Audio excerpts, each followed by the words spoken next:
turi gusoma mu migani igice cya 10 umurongo wa 17 haravuga ngo uwitondera ibihuguzwa ari mu nzira y'ubugingo ariko uwanga gucyahwa arayoba. Uwo niwo murongo by'umwihariko uyu munsi tugiye kwigaho. Uyu munsi hari kuvuga ngo uwitondera ibihuguzwa cyangwa se amabwiriza cyangwa se impuguro ari mu nzira y'ubugingo. Hasi wakavuga ngo ariko uwanga gucyahwa nta kindi kimubaho usibye kugira ute kuyoba. Ikintu turi kubona muri murongo ni ikintu kijyanye n'impuguro cyangwa se ibibwirizwa no gucyaha kuva ku Mana. The instruction and reproof from God. Hano turi kubona yuko hariho abantu babiri batandukanyijwe. Umwe we ngo yitondera ibihuguzwa, yitondera amabwiriza, yitondera impuguro. Uwo nguwo rero umeze gutyo gari muri ya nzira ifunganye, ari ya nzira igera ku irembo ry'ijuru, ari ya nzira igera ku Mana. Yanyuze muri rya rembo ryo Kristo. Uyu nguyu ngo yerekeye ku nzira yo ku bugingo. Hasi bakavuga ngo hariho no gucyahwa. Noneho uyu we yanga gucyahwa. Kandi uku kwanga gucyahwa ntabwo kugarukira aho ngaho gusa, ahubwo kugira ingaruka kuri we yo kuyoba. Mu zindi Bibiliya nagerageje gusoma ho bavuga yuko ngo ntabwo ari ukuyoba gusa, ahubwo ngo yizanira no kurimbuka ndetse akazana n'ibyaga abandi. Aha ngaha rero turi kubonamo impuguro no gucyahwa, uburyo rwose byakirwa mu buryo butandukanye ku bana b'umucyo n'abana b'umwijima, ku bana b'abapfapfa n'abana b'abwenge. Impuguro iyo zigeze ku mwana w'ubwenge arazakira akazigenderamo. Impuguro iyo zigeze ku mwana w'umupfapfa arazihunga ntazumvire. Turaza kureba uburyo bino bintu rwose bitwegereye cyane. Iyo gucyaha kugeze ku mwana w'umunyabwenge arakwakira, iyo gucyaha kugeze ku mwana w'umupfapfa araguhunga ndetse ntakwishimire. Nimwumva abana b'ubwenge n'abana b'abapfapfa aho batandukanira. Nimwumva abana bumvira inyigisho za bwenge n'abana bakana inyigisho za bwenge. Nimwumva abana ba Kristo, abana b'Imana n'abana ba Sekibi, ba Satani, nkuko Kristo nawe ubwe yabihamije yuko hariho abana ba Satani mu gice cya 8 cya Yohana. Ubusanzwe turi kubonamo hano ibintu bibiri dusanzwe tuzi twese: impuguro cyangwa se amabwiriza ndetse no gucyaha. Ubusanzwe amabwiriza tuyabona ahantu henshi tugenda duhura n'amabwiriza. Amabwiriza tuyasanga ahantu henshi, mu bigo by'amashuri, mu bigo bya leta, mu kazi dutandukanye, no mu ngo yewe haba harimo amabwiriza runaka agenga ab'urwo rugo. Amabwiriza tuyasanga ahantu hose, ndetse amabwiriza tubasha kuyasanga no muri buri bice byose by'isi ndetse na sosiyete zose twabona hano muri iyi si. Iyo tuvuze impuguro cyangwa se amabwiriza, tuba tuvuze ibintu byose bigamije kutwereka umurongo wo kunyuramo cyangwa se amakuru abasha kutwereka uburyo ikintu turi buze kugikoramo cyangwa se kiri buze gukorwa. Amabwiriza amwe ashobora kuba ari meza, andi ari mabi bitewe n'ingaruka ari buze kuzana cyangwa se igisubizo kiri buze kuyavamo. Ariko amabwiriza ntabwo ari ikintu kigarukira hano mu isi bavandimwe, ni ikintu kigera no ku Mana. Imana nayo itanga amabwiriza, itanga impuguro, iraduhugura, iratubwiriza. Ariko impuguro z'Imana n'amabwiriza yayo byo ni byinshi kandi tubibona mu byanditswe byera. Iri jambo ryayo yatubwiye ngo ni iryacu, ngo n'abana bacu n'abazadukomokaho, ngo tubabwirize iby'iri jambo. Yashyizemo impuguro nyinshi n'amabwiriza menshi kuri twebwe, kandi aya mabwiriza n'izi mpuguro zirimo n'iz'ukuri, ni amabwiriza y'ukuri kubera yuko akomoka ku Mana y'ukuri. Kandi n'amabwiriza afite ubutware kubera ko uyatanga ari Imana ifite ubutware hejuru y'ibintu byose. aya mabwiriza arakomeye cyane ava ku Mana, ariko nyamara nubwo akomeye gutyo nk'uko bivuze, benshi barayahinyura, ndetse benshi ntabwo bayumvira, ahubwo bake nibo bayemera, ndetse bake nibo bayumvira. Yego rwose uko ni ukuri, nubwo ari yakomeye ari nayo y'ukuri yonyine, ariko niyo ahinyurwa cyane na benshi kurusha n'andi mabwiriza ya hano mu isi. Yego benshi barayahinyura rwose, kandi buri munsi, kandi ibyo bintu ntabwo biri kure yawe cyane, ntabwo biri kure yacu cyane. Nawe urabizi ukuntu umunsi ujya gushira hari amabwiriza y'Imana n'impuguro zayo wahinyuye. Ariko kuyahinyura no guhinyurwa kwayo kuri mu bantu ntabwo biyagira amabwiriza yoroshye, ntabwo biyagira amabwiriza y'imfabusa, ahubwo arakomeye kubera yuko yashyizeho akomeye, kandi yaravuze ubwe ngo azagumaho n'aho isi yanyeganyega yose kavaho. Ntabwo byoroshye kuyahinyura nk'uko bitworohera kuyahinyura, ariko ntabwo byoroshye mu maso yayo. Twebwe biratworohera rwose kuyahinyura, ariko imbere yayo ntabwo ibyo bintu byoroshye tuba twakoze. Nyine biratangaje uburyo umuntu ahinyura amabwiriza y'Imana n'impuguro z'Imana akagira ngo biroroshye, ariko ku mbere y'Imana ntabwo byoroshye. Nimurebe namwe mu Baheburayo igice cya 12 umurongo wa 25 haravuga ngo mwirinde mutaga kumva iyo ivuga, ubwo babandi batakize kuko banze kumva yababuriye iri mu isi, ntatswe twebwe niba dutera umugongo ituburira iri mu ijuru. Muri kubona yuko bivuga ngo twebwe ntabwo byoroshye nitwanga kumva ituburira iri mu ijuru, ubwo babandi bari kuri wa musozi batakize ubwo bumvaga yababuriye bari mu isi ntibayumvira, bahuye n'akaga kenshi. Muribuka Abisiraheli uburyo Imana yagiye barimburira mu butayu kubera kutayumvira. Ubwo bariya batayumviye ibaburira iri mu isi nk'uko yaburiraga ku musozi wa Sinayi iri mu gicu ikoresheje Mose n'abandi, noneho ubu ngubu bizamera bite niduhinyura ituburira iri mu ijuru? Amabwiriza yayo aroroshye kuri twebwe akenshi kuyahinyura, ariko imbere yayo ntabwo byoroshye kuyahinyura, ntabwo ari ikintu cyoroshye kuri yo. Abaheburayo igice cya 2 umurongo wa 1 kugera kwa 3 naho hongera kutwereka yuko bitoroshye guhinyura amabwiriza cyangwa n'impuguro z'Imana.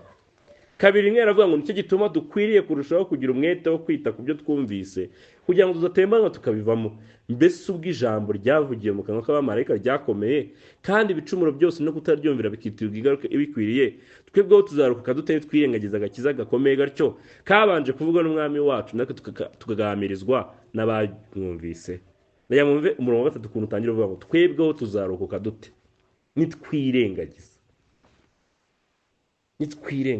tuzarokoka dute. Rero ntabwo ari ikintu cyoroshye kuko abantu mwongera bagitekereza. Yohana igice cya 12 umurongo wa 47 kugera ku 48 nyir'ijambo ubwe birabatubwiye ngo nawe yabyihamirije. Nyir'ijambo ubwe hari ibyo atubwiye kuri izi mpuguro ziva kuri we, uburyo kuzihinyura rwose atari ikintu cyoroshye mu maso y'Imana, nubwo kwiga bishobora kuba byoroshye mu maso yacu. 47 haravuga ngo igice cya 12 Yohana ubutumwa bwiza haravuga ngo ariko umuntu niyumva amagambo yanjye ntayitondere, sinjye umuciriyeho iteka, kuko ntazanywe no gucira abari mu isi hiteka, ahubwo naje kubakiza.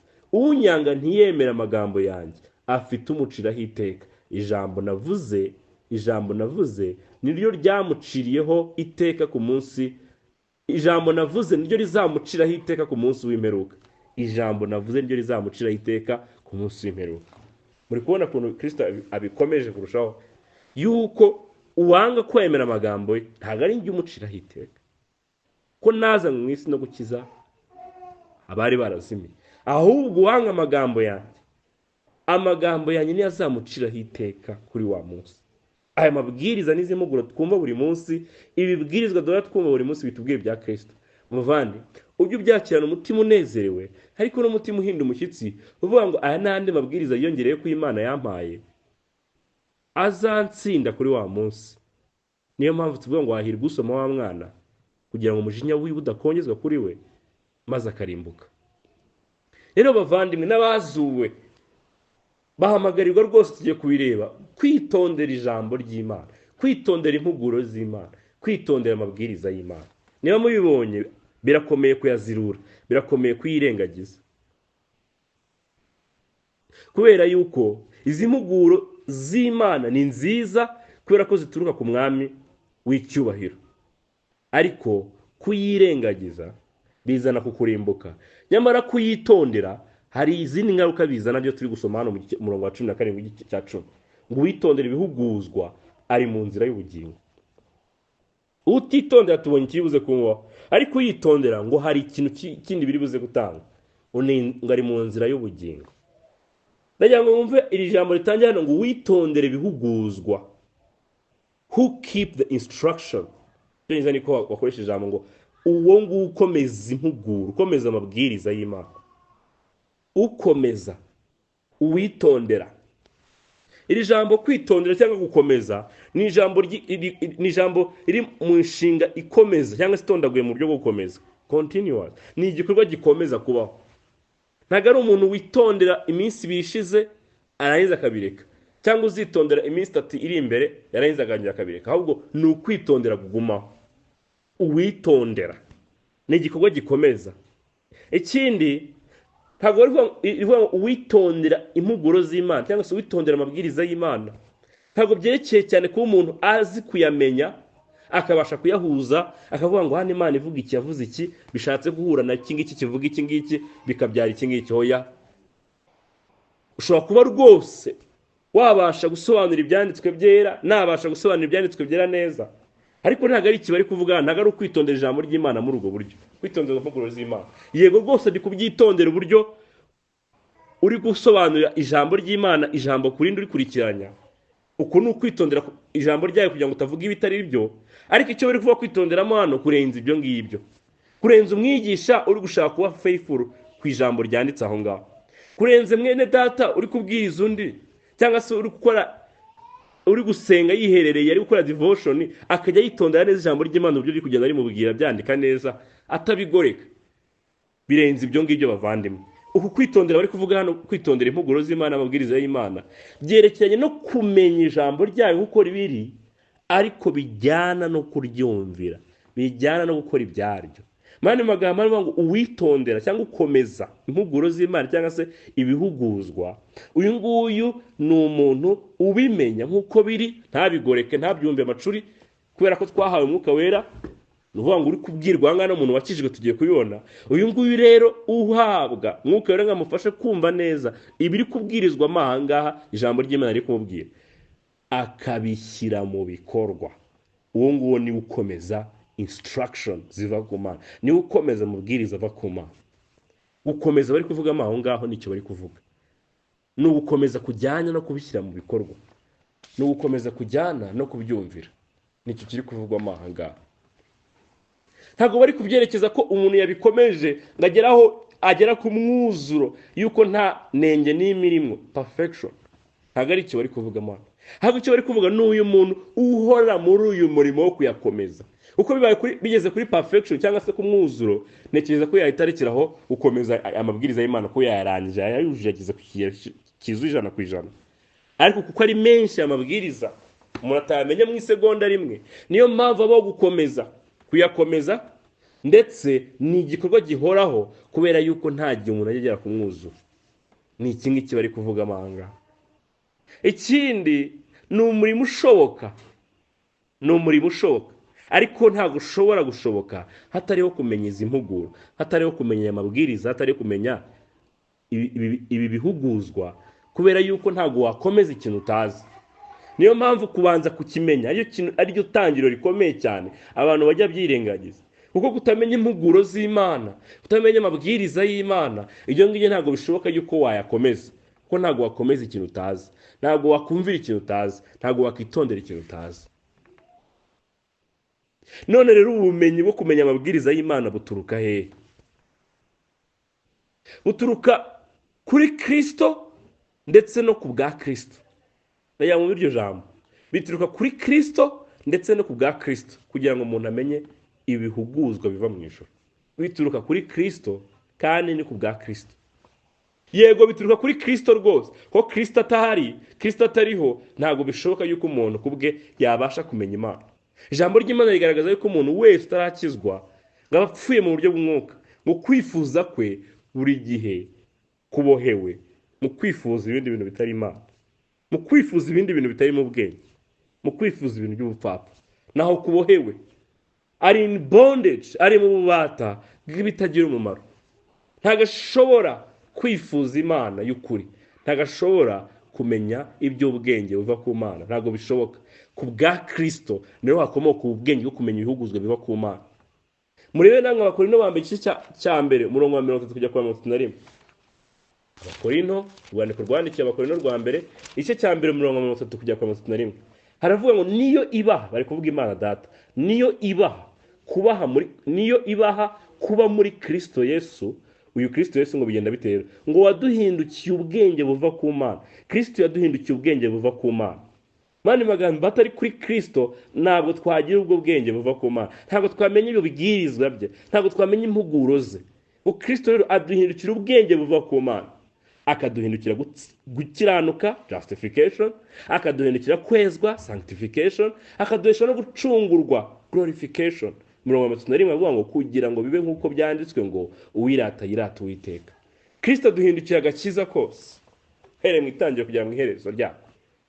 Ariko hari ikintu bavuze gikomeye, ivuga ngo aduhindukira ubwenge buva ku Mana. Mani magambo hatariho Kristo nta bwenge buva ku Mana buri mu muntu n'umwe. Ni ku bwa Kristo gusa, niyo mpamvu buri muntu wese ahamagarira kwizera Kristo kugira ngo abashe kumenya ibihuguzwa n'impuguro z'Imana. Ni biva kuri Kristo kandi ku bwa Kristo. Turabibonye ko Kristo wenyine ni uduhindukira ubwenge buva ku Mana.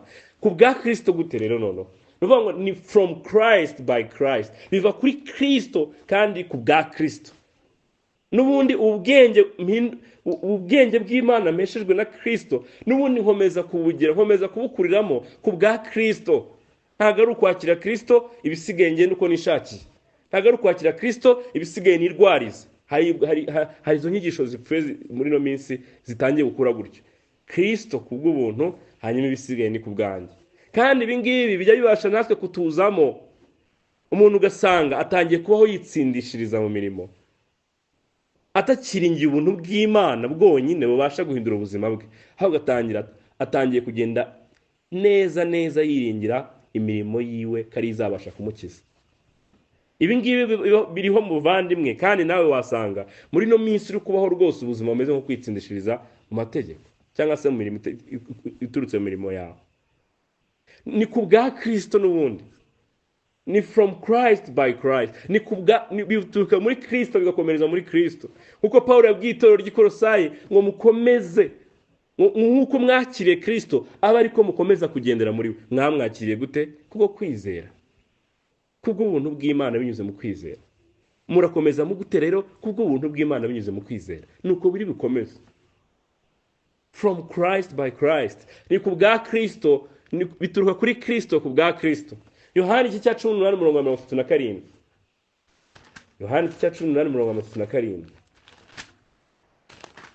Aravuga ngo Pilato aramubaza ati ni igihe Kristo yaragiye kwicwa ari imbere ya Pilato. Pilato yaramubajije ngo none hega uri umwami? Yesu aramusubiza ati wakabimenye ko ndi umwami. Iki nicyo navukiye kandi iki nicyo cyanzanye mu isi, ni ukugira ngo mpamye ukuri, uwo ukuri wese yumva ijwi ryanjye. Ni ukugira ngo mpamye ukuri, uwo ukuri wese yumva ijwi ryanjye. Uwo ukuri wavutse ku kuri wese yumva ijwi ryanjye. Mani magambo hatariho uyu Kristo ntabwo dushobora gukomeza kumenya ukuri. Iki nicyo cyamuzanye kandi nicyabereye kugira ngo akomeze ahamye ukuri. Uwo ukuri wese yumva ijambo rye. Urwandiko rwa mbere rwa Yohana nanone igice cya 5 umurongo waho wa 20.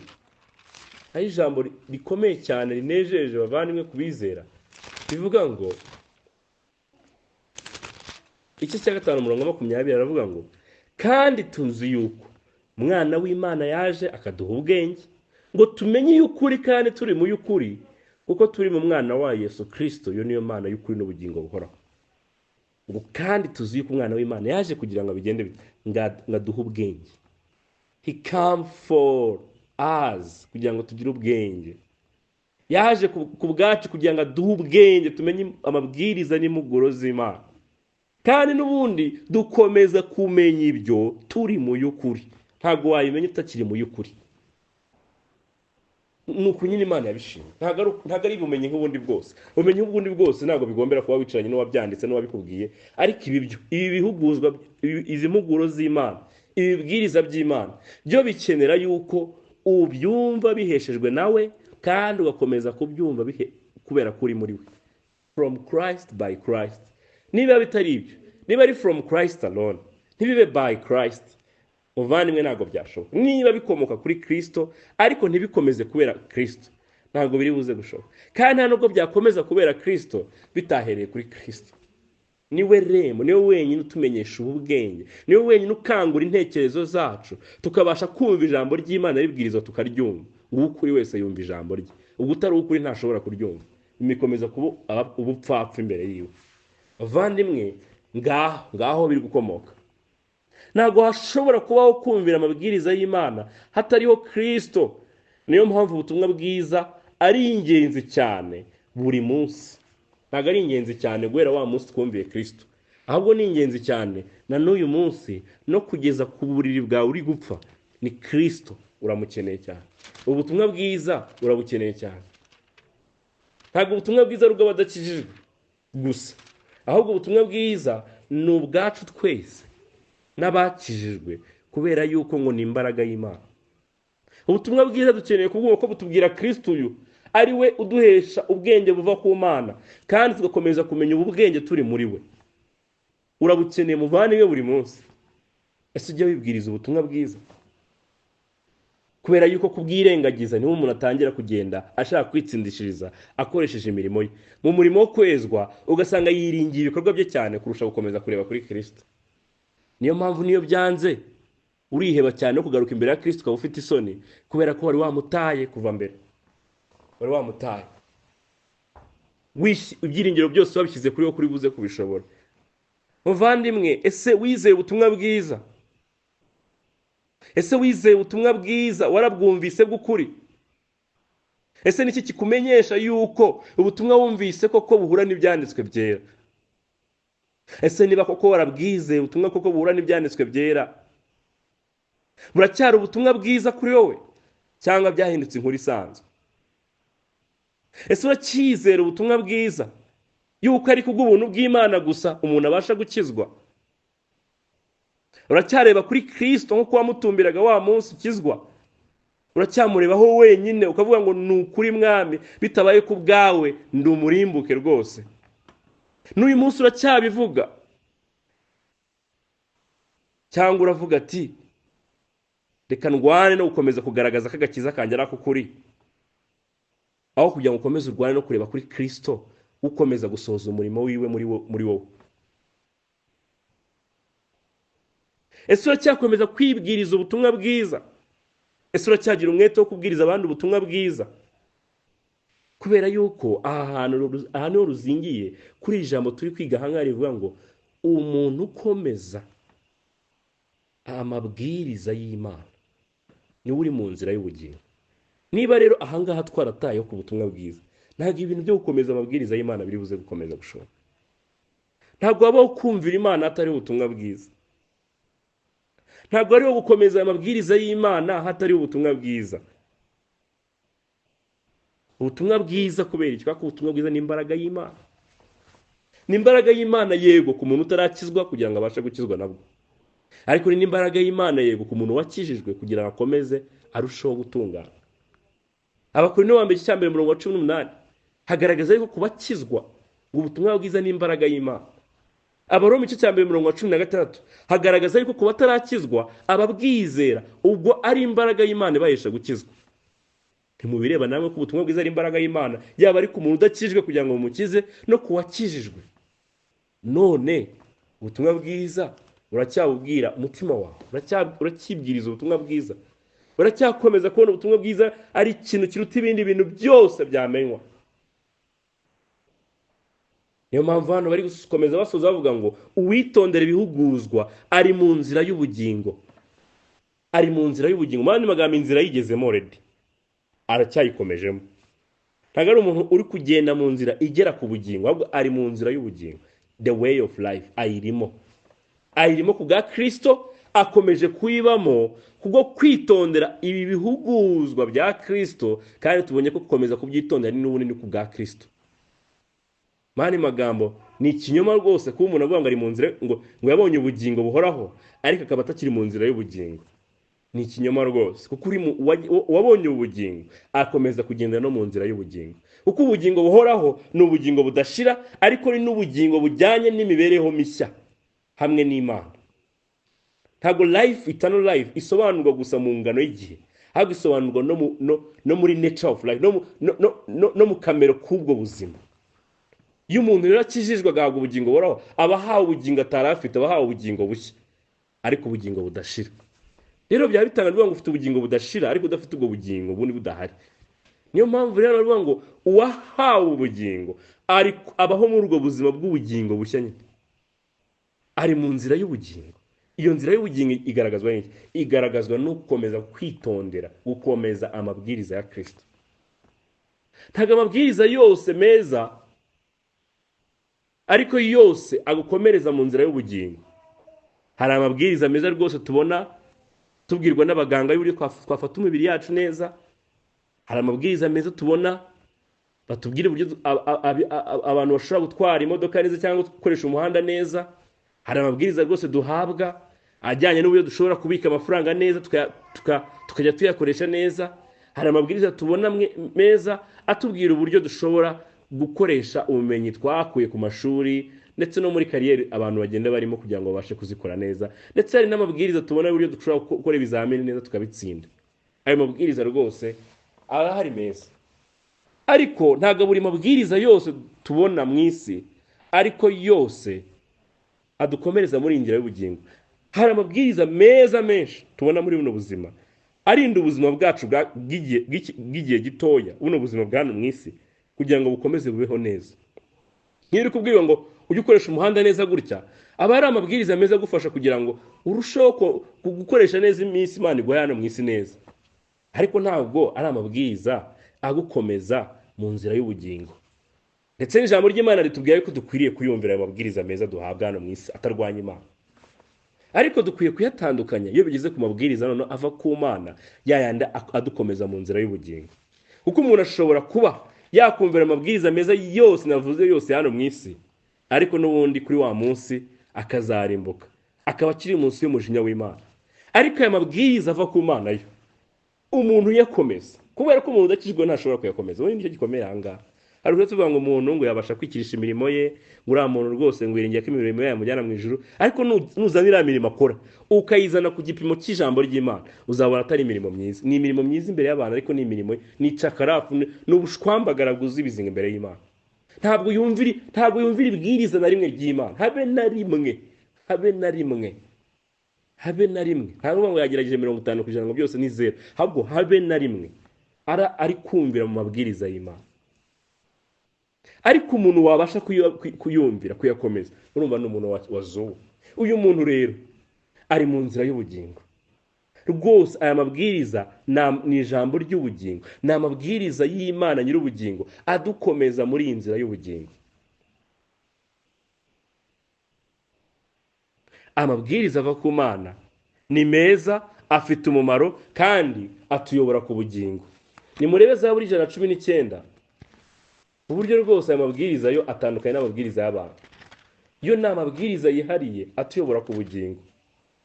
Zaburi 119 umurongo wa 5 kujya kwa 6 haravuga ngo icyampa inzira zanjye zigakomerera kwitondera amategeko wandikishije, ubwo nzita ku byo wategetse byose nibwo ntazakorwa n'isoni. Amabwiriza y'Imana afite umumaro, ni meza kandi ayobora ku bugingo. Ni mu birebe namwe ngo icyampa inzira zanjye zigakomera kwitondera amategeko wandikishije, ubwo nzita ku byo wategetse byose nibwo ntazakorwa n'isoni. Iyo ntazakorwa n'isoni ari kwerekeza kuri wa munsi w'urubanza. Ntago nzakorwa n'isoni, ahubwo ankomereza mu bugingo. Iyo munsi nzazukira ubwiza n'umunezero utangaje, ntago nzazukira gukorwa n'isoni. Niko umunyezaburi ari kuvuga. Niyo mabwiriza yonyine atazakoza isoni kuri wa munsi. Kuko nawe bakoze isoni mu bantu ho barabigaya cyane, ariko ku Mana birashimwa. Ariko kuri wa munsi nta n'umuntu uzaba wemerewe kubigaya, kuko azaba ari guhabwa igihano akwiriye, uwo munsi ahubwo nibyo bizaba bishimwa byonyine ku muntu witondera amabwiriza y'Imana. 17 umurongo wa 18, Zaburi 119 umurongo wa 17 kugera ku wa 18 haravuga ngo ugirire neza umugaragu wawe kugira ngo mbeho nitondere ijambo ryawe. Hwejesha amaso yanjye kugira ngo ndebe ibitangaza byo mu mategeko yawe. Hwejesha amaso yanjye kugira ngo mbone ibitangaza biri mu mategeko yawe. Mbega icyifuzo dukwiye gusengera. Amabwiriza y'Imana ni meza pe. Umurongo wa 37 kugera ku 38 naho haravuga ngo muri kino gice n'ubundi gukebukisha amaso ye kureba ibitagira umumaro, unzurire mu nzira zawe, ukomereze umugaragu wawe ijambo ryawe ryasezeranyijwe abakubaha. Unkebure unzurisha ijambo ryawe. Ni ijambo rizura rigatanga ubugingo. Ni ijambo rikangura umuntu uri gusubira inyuma mu mutima akongera akagira ubuzima. Ababwiriza hano mu isi ibyo ntiyabikora. Ibyo ntabwo yabishobora. Ni ijambo ry'Imana gusa. Niyo mpamvu turi kubona ko ngo ukomeza amabwiriza y'Imana, ukomeza impuguro z'Imana, ngo uwo ngo ari mu nzira y'ubugingo. Ibyo rwose. Aya mabwiriza y'Imana ashobora kugukostinga cyangwa kugusaba ikiguzi cy'ubuzima bwawe buno butoya bwa hano mu isi. Ariko nyamara atanga isezerano ry'ubwiza burushaho. Nkuko Paulo yabivuze ngo iyo turushaho gucishwa bugufi hano mu isi niko turushaho kwiyongerana ubwiza bw'ahazaza. Ashobora kuba abihiye rwose kamere yawe, ariko nyamara afitiye umumaro ubugingo bwawe. Ashobora kuba agukomereye kuyumvira, ariko nyamara urayabwirizwa kandi utegetswe kuyumvira, kubera yuko ari bwo buryo bwonyine ufite bwo kugira ngo ukomeze mu nzira y'ubugingo. Nta yindi nzira yindi ishamikiyeho, ni inzira imwe gusa. Iyo utangiye gushaka indi nzira, ikindi ikibaho ni ugukora icyaha no compromising. Iyo amabwiriza y'Imana ari unique, ari ihariye, yo ntafite alternative, ntafite ubundi buryo bundi wayakoramo, ni ukuyumvira gusa. Hari umuririmbyi wavuze ngo kwizera no kumvira nibwo buryo bwonyine umuntu ashobora kunezererwa muri Kristo cyangwa kunezerwa mu Mana. Trust and obey, that is the only way to be happy in Jesus Christ. Nta bundi buryo. N'ubu ngubu niyo nzira yonyine yo mu bugingo. Niko abari mu bugingo babaho, ni ukumvira aya mabwiriza y'Imana. Ni gake cyane uzayasanga kamere yawe yishimiye cyangwa iyoroheye kuyakora. Inshuro nyinshi azaba agukomereye, ariko ijambo ry'Imana riduhamagara kwitoza kuyumvira, kuko muri yo harimo ibyungura ubugingo kandi bigahoraho iteka ryose.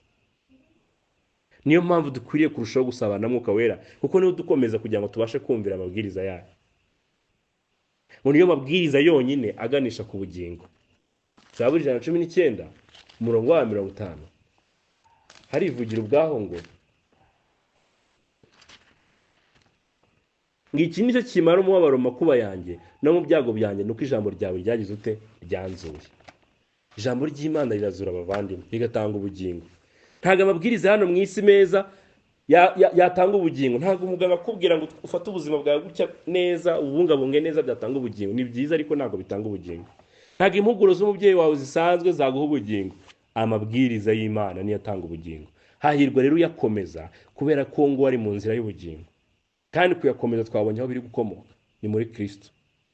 Mbega ukuntu tubonye muri zino zaburi uburyo amabwiriza y'Imana aryohera, uburyo atanga ubugingo rwose. Ngira ngo nawe murayibonye uburyo rwose turi abapfapfa iyo turi kwirengagiza ijambo ryayo, iyo turi kwirengagiza amabwiriza yayo. Mbega ukuntu turi indashima, turi n'abapfapfa mu gihe rwose dutangiye kugereranya amabwiriza y'Imana n'amabwiriza y'abantu. Mu gihe dutangiye kumvira amabwiriza y'abantu tukarengagiza amabwiriza y'Imana. Mu gihe dutangiye kumvira amabwiriza aturuka mu ntekerezo zacu zanduye tukirengagiza amabwiriza y'Imana, tuba turi indashima, tuba turi abapfapfa, tuba turi abo kugirirwa impuhwe rwose, kubera yuko ntabwo ayo ngayo ahwana n'ay'Imana, kuko ngo ay'Imana ngo niyo ari mu nzira y'ubugingo. Imana idufashe iduhe kumvira uyu murimo wo gukomeza amabwiriza yayo aganisha mu bugingo, cyangwa se ari mu nzira y'ubugingo. Kandi kuko wavutse ku Mana wese akomeza kumvira amategeko ya se, iki nacyo tukisuzume bavandimwe, turebe mu buzima bwacu bw'uyu munsi, ese ibibwirizwa twumva buri munsi bikomoka mu ijambo ry'Imana tujya tubikomeza? Niba tuvuga ko dufite ubugingo buhoraho, ubwo bugingo buhoraho twahawe, ubwo bugingo bushya, dore ikibugaragaza bugaragazwa n'umuntu ukomeza kwitondera impuguro n'amabwiriza y'Imana. Be yaho rero y'uno murongo ikomeza ivuga ngo, be yaho y'uno murongo iravuga ngo ariko uwanga gucyahwa arayoba. Hano bazanyemo ikindi kintu kijyanye no gucyaha. Gucyaha ni ikintu cyo dusanga mu mabwiriza, ni igice gito mu bindi bice bigize amabwiriza. Gucyaha ni ukugaragaza cyangwa guhishura ikosa cyangwa icyaha kiri ku muntu ugamije icyiza. Iyi Mana yacu rero nziza ni Imana rwose icyaha, ikintu cyane twiye kumva, ni Imana ijya icyaha kandi ni n'Imana yishimira gucyaha ibikunda. Abikunda ni abavutse kuri yo, yishimira kubacyaha. Abaheburayo igice cya 12 umurongo waho wa 7 kugera ku wa 8 haravuga ngo nimwihanganira ibihano muba mugaragaje ko nimwihanganira ibihano muba mugaragaje ko muri abana b'Imana. Mbese ni mwana cyo udahanwa na se? Ariko niba mudahanwa nk'abandi bose, noneho muba muri ibi byarwa mutari abana nyakuri. Kamere ku murongo wa 6 aravuga ngo kuko Uwiteka akunze ari wahana kandi akubita ibiboko abo yemera bose ko ari abana be. Iyi Mana yacu ni Imana icyaha kandi ni Imana rwose yishimira gucyaha abana bayo, yishimira gucyaha abikunda. Ikindi tubonye muri no murongo nuko nanone n'ababyawe nayo nabo batari abantu bagore bashinga ijosi banga gucyaha kwayo kuva kuri yo, ahubwo n'abemera gucyaha kwayo banezerewe rwose nubwo gucyaha kwawo kw'Imana kubabaza, ariko bakishimira igihano cyabo mu mitima yabo kuko bazi ko cyo kigamije icyiza. Twabibonye mu murongo wa 7 bavuga nimwihanganira ibihano muba mugaragaje ko muri abana b'Imana. Mbese ni mwana cyo udahanwa na se? Ariko niyo mudahanwa nk'abandi bose, noneho muba muri ibi byarwa mutari abana nyakuri.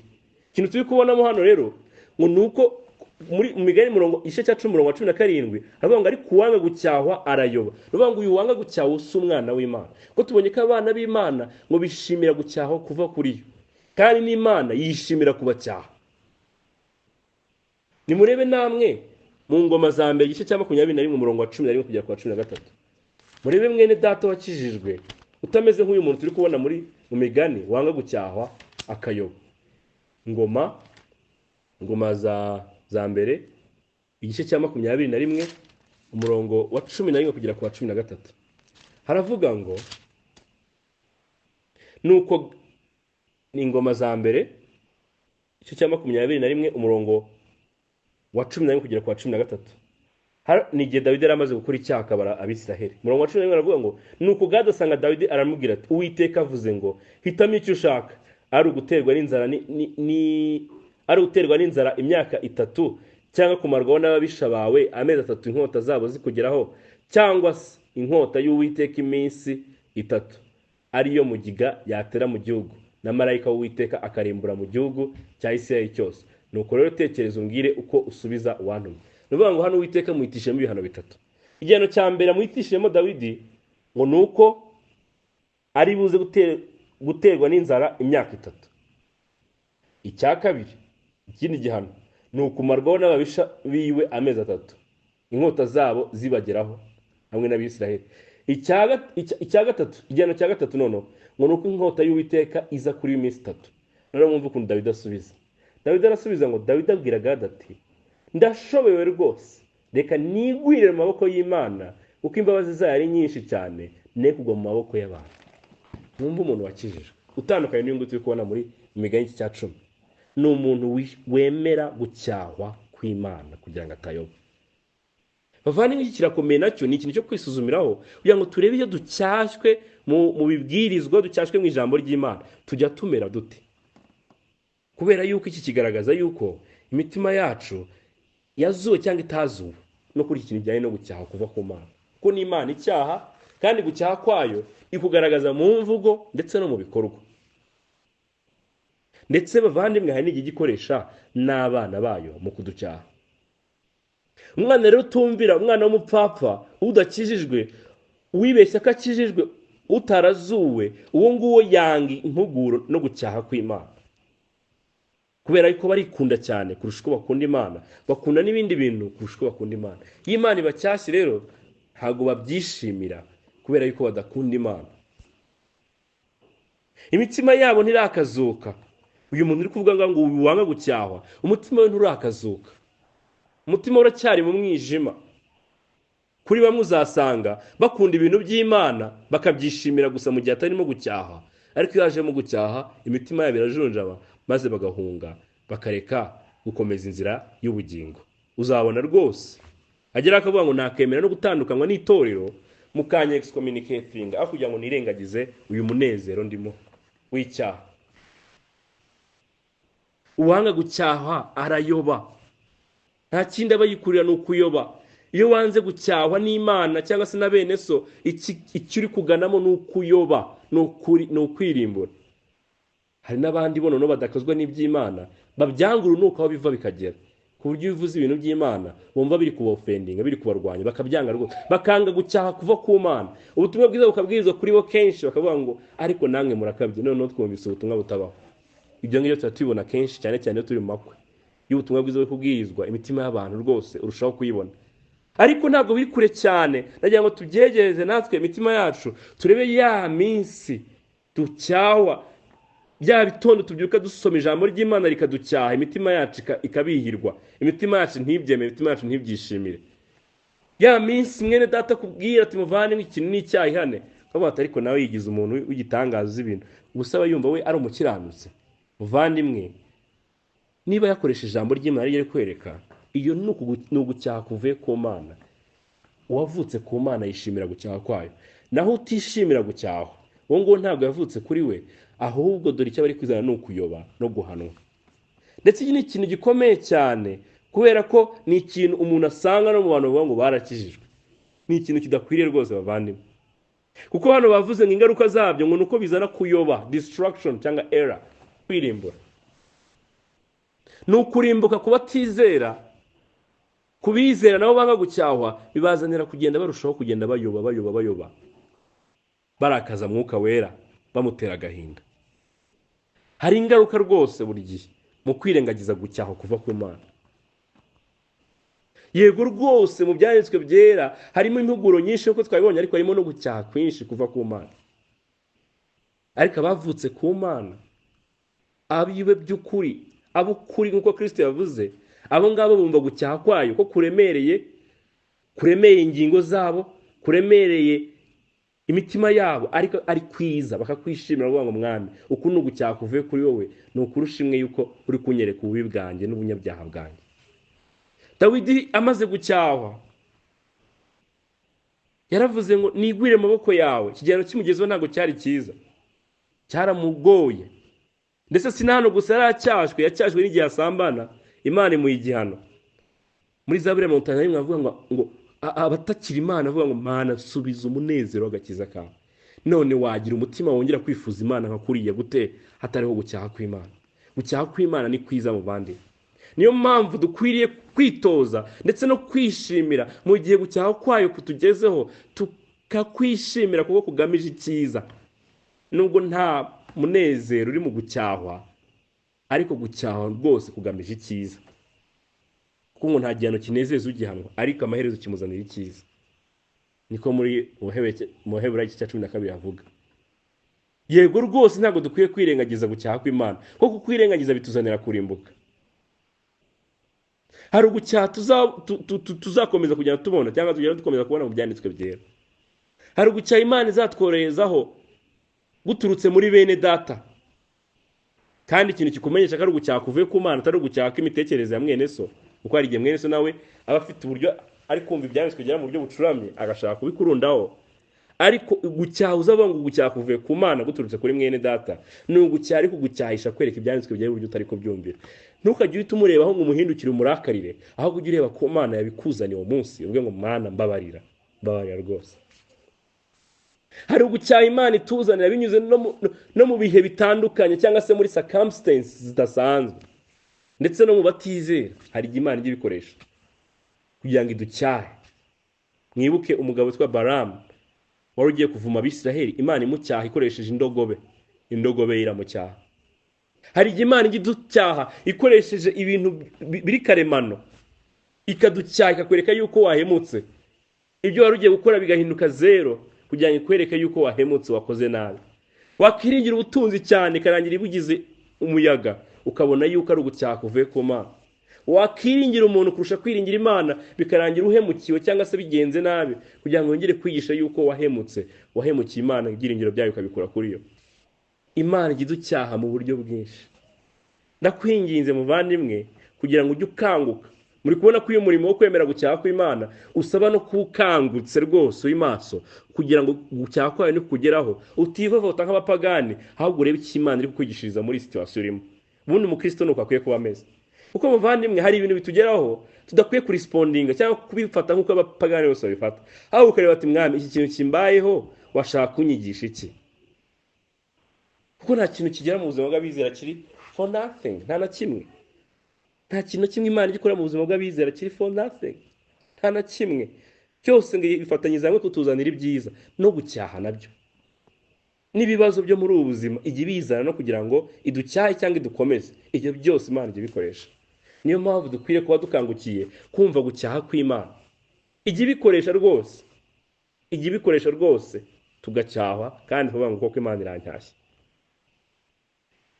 Bamaso muvandimwe kugira ngo niwumva gucyaha kwayo utaza kwiberwa ari ukuhe, kandi nukumenya ntuze kwinangira cyangwa wivovotere, ahubwo wishimire uyisabe kugufasha mu kuza kwihanganira uko gucyaha, bize kukuzanira ubuzima buhindutse.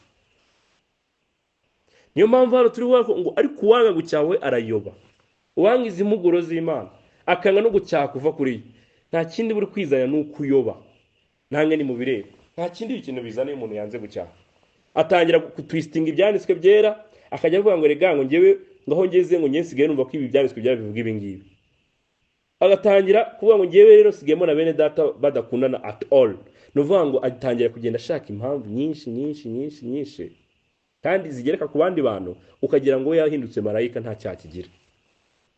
Umuntu utemera gucyahana ukatangira kuyoba, ntago atangira kubona ubwambure bwe, ntago atangira kubona ukwangirika kwe, ntago agenda hishwa ubunyabyaha bwe, hako kagenda rushaho kubona ko ibindi n'abandi ari bo babi. Ndetse rimwe na rimwe agablaminga n'Imana, nkuko Adamu yabikoze ati si umugore wampaye. Mwana magambo, wowe Mana ufite ikibazo, n'uyu mugore afite ikibazo, jewe nta kibazo afite. Nuko Adamu yavuze. Murebe namwe kwanga gucyahwa uburyo kuzana kuyoba, ndetse niko kwageze no ku mwana wiwe Kayini. Nawe yanga gucyahwa n'Imana, Imana imuburiye amubwira ngo muvandimwe Kayini, Imana iri kumuburira ati Kayini we, irinde icyaha kitugatuga ku rugi rw'umutima wawe kugira ngo ugikore, ariko ugitegeke, ntabwo ugomba kugikora. Ariko Kayini ntiyirinda, maze yica murumuna we. Imana mu kumubaza asubizanya umutima rwose utarimo kwihana na muke. N'ubundi kwihana ntabwo kuri muri we, n'ubundi kwemera gucyaha kw'Imana ntabwo kiri muri we. Arangije avuga ngo ndi umurinzi we se. Imana yamuhaye igihano, imaze kukimuhana, Kayini nibwo yongeye kuvuga ngo noneho ngushyize ishyamba, umpaye igihano kitabasha kwihanganirwa. Kandi niko biri ku bantu bose banga gucyaha kw'Imana. Imana ibategereje igihano kitazabamo igihano cy'iteka. Cyo ntabwo ari igihano cyo kuvuga ngo ni igihano kituzanira ibyiza, nkuko turi kubona ibindi bihano byose Imana igiha abana bayo ngo bibazanye ibyiza. Igihano cy'iteka cyose ntabwo ari uko kimeze. Kuzaba ari ugucyaha gukomeye, aho uzabona rwose uburyo wagomeye Imana, ariko byiteka. Ntabwo ari byo gihe ngo wenda uzavuga ngo bizagera igihe Imana ivuga ati ngaho mugaruke no bati Imana ubwo twari twarakoze ntabwo ya mu muriro ho no byiteka ryose. Bimeze nka bira bya Kayini nyine yaburiwe kenshi, bigeraho Imana imubwira ngo none nuko bigiye kugenda. Kayini aravuga ngo umani igihano kitabasha kwihanganira, n'igihano cy'Gehinomu ni igihano kitabasha kwihanganira. Icyo umwami wa Gisogongera atubwira ngo giteye ubwoba, hahirwa bampungiraho ngo bakize. Azi intege zawe kuko nawe yambaye umubiri abana natwe, azi ko kiriya gihano kitabasha kukihanganira. Ndetse abivuga mu mvugo abwira Yuda wamugambaniye, ariko n'ubundi byerekera no ku bantu bose banga Imana bagambanira Kristo bakanga kumwizera. Abwira Yuda ngo ugambanira umwana w'umuntu, icyakamubera kiza no ko yaba ataravutse. kuko yamuburiye kenshi, amucyaha kenshi, aranabivuga ati umuntu turi buze guhuza ukuboko ku meza uwo nguwo niwe uri bungambanire. Ibyo byose bivugaga ari kumucyaha ngo umutima mubi umuvemo, ariko n'ubundi ararenga yanga kumva gucyaha kw'Imana. Icyo byamuzanye ni ukuyoba, kuko mubona ko nyuma ari kwicuza bavuga ntabwo arazi ko biri buze kugenda kuriya, aho kugira ngo ahungire ku Mana nk'uko Petero yahungiye ku Mana yisaba imbabazi, ahubwo ajya kwiyahura, ajya kwishakira igisubizo, ajya kwishakira icyamukiza. Ayo twavuze ngo hari igihe umuntu avuga ngo yizera Kristo kubw'ubuntu bwe, ariko mu buzima bwawe ukabona n'umuntu ubayeho yitsindishiriza. Nyine umuntu wakijijwe niyo yakoze icyaha ntabwo ajya kwitsindishiriza, ajya kwishakira igisubizo kiri bukemure ibintu, aho guhungira ku Mana ukamugaruka ko niwe wenyine nyine uzi ko abasha gukiza. Rero kwiyahura nabwo ni mu buryo nyine abantu bajya bakoraho kugira ngo bishakire igisubizo cyabo. Si n'ubwo gusa, n'ubundi buryo abantu bakoresha kugira ngo bishakire igisubizo, ariko bavandimwe ubwo buryo bwose ntabwo ari ijambo ry'Imana ritubwiye. Ndasoza bavandimwe mvuga ngo ni ikimenyetso cyiza rwose kigaragaza yuko umuntu yemera gucyahwa ndetse n'impuguro z'Imana. Ni ikimenyetso kigaragaza umuntu wazuwe rwose. Umuntu utemera impuguro z'Imana agakerensa gucyaha kwayo, uwo ngo ntabwo yavutse kuri yo, arahamagarirwa rwose kwihana no kwizera Kristo kugira ngo Imana imukize. Torero, nagira ngo twongere twibukiranye za devotion dukora, ya jambo ry'Imana dusoma, ibibwiriza turushaho kumva. Mwama tugirire ubuntu uko twumva impuguro z'Imana n'amabwiriza yayo, turushaho kwiyitaho bavandimwe, twe kumera nk'abatumva, twe kwanga gucyaha kwayo, maze dukomeze twizanire kuyoba no kurimbuka. Kubera yuko kwirengagiza impuguro zayo biganisha ku rupfu, ndetse no kwirengagiza gucyaha kwayo kuganisha ku rupfu ndetse no mu kuyoba kwinshi. Mwami atugirire ubuntu aduhe kumvira uko kuri. Amen.